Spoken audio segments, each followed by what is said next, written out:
I'm here with Mac Fulfer, the author of The Power of Face Reading, a simple illustrated guide to understanding our universal language. And I've asked Mac if he'd be willing to read a couple of faces for us, just some top lines, just to give us an idea of how easily we can use his methods from this book to read and understand people's faces. So let's dive in. Mac, are you ready? Absolutely. Okay, here we go. Here's our first face. Okay. So what I look at first on this face is the position of the ears. Her low ears tell me she takes in information very carefully. She wants to make sure she's got it right. She prefers wisdom over speed.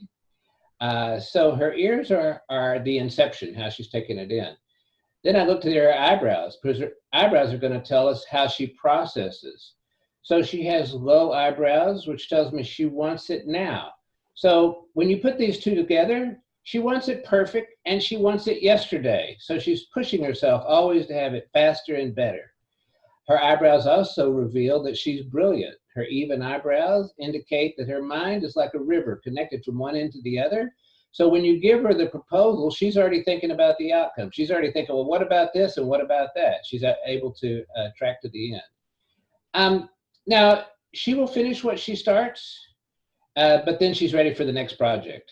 So I mean, she'll take it to the end, she'll do it perfect, but when it's over, now she's ready for the next project. Her eyelids tell me she has a balanced capacity for intimacy. She's not a clinger nor a loner. She's kind of right in the middle. She has close-set cheeks, and what I mean is narrow face. She has tremendous energy for short bursts. If you've got a deadline, an emergency, she can hit the ground running. She's got 4 hours of barn-burning energy where she can run circles around everybody else, but she has very little patience for trying to work with slow people, stupid people, or plotters. It's like, oh my God, just go sit down. Because, she wants to get it done. She has movie star cheeks, so when she walks into the room and she's smiling big, the light bouncing off her cheeks attracts attention. She may have some challenges with other women at times, thinking like, oh, she thinks she's so smart, she thinks she's so pretty. What she should do in those situations, just realize the problem is jealousy and just share the limelight, to say, oh, wow, Sally, I love your earrings. That's wonderful, but put some attention back on them. Her round chin, she's a sweetheart. So when she gets down to acting on things, her round chin says that she takes other people's needs and interest into account. She's not just about herself. She's not somebody pumped up on her own ego. Her deep set eyes, while she looks relaxed and laid back, she is not. Her mind is moving a mile a minute. She's checking every single thing out constantly, 360. And the space in between her eyebrows indicates she has tremendous innate self-will. Ever since she was a little girl, if she makes up her mind she's going to do something, or she makes up her mind she's not going to do something, it would take dynamite to change it, because she's on the track. She's going for it. Her straight forehead tells me she has a mind like an engineer. She can take complicated problems, break them down into solvable pieces, and then solve them one step at a time. But she's also a little bit sequential.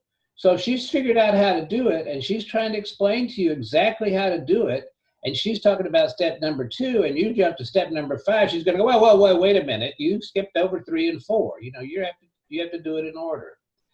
Her nose, if somebody's under her umbrella, they're covered for life. She's got a broad base to her nose.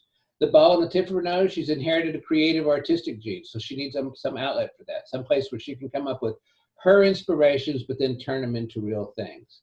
Her gums showing when she smiles indicates that she's a giver. She's the opposite of a gold digger. If you give her something nice, she goes, oh, thank you. But in the back of her mind, she's going, oh, darn, now I need to get them something. She wants to keep it balanced. She doesn't want to be one down. The line that runs under her chin, down her cheek and under her chin, is the gift of gab line. You get this girl going, she can talk. She has an ability to communicate, definitely. Her ears tell me she has a good balance between her left and right brain. So for her, 2 + 2 doesn't equal 4 if it doesn't also pass her gut check. It's got to be both. So she has a balanced perspective, is what I would say. Beautiful. Wow, that's amazing, Mac. Now, I happen to know this person, and I would say that is just spot on. And Mac, you hadn't had a chance to see this photo before we talked, so this is, you were absolutely fantastic. Very, very spot on. So thank you, Mac. Really appreciate that. We'll come back with another one in just a moment.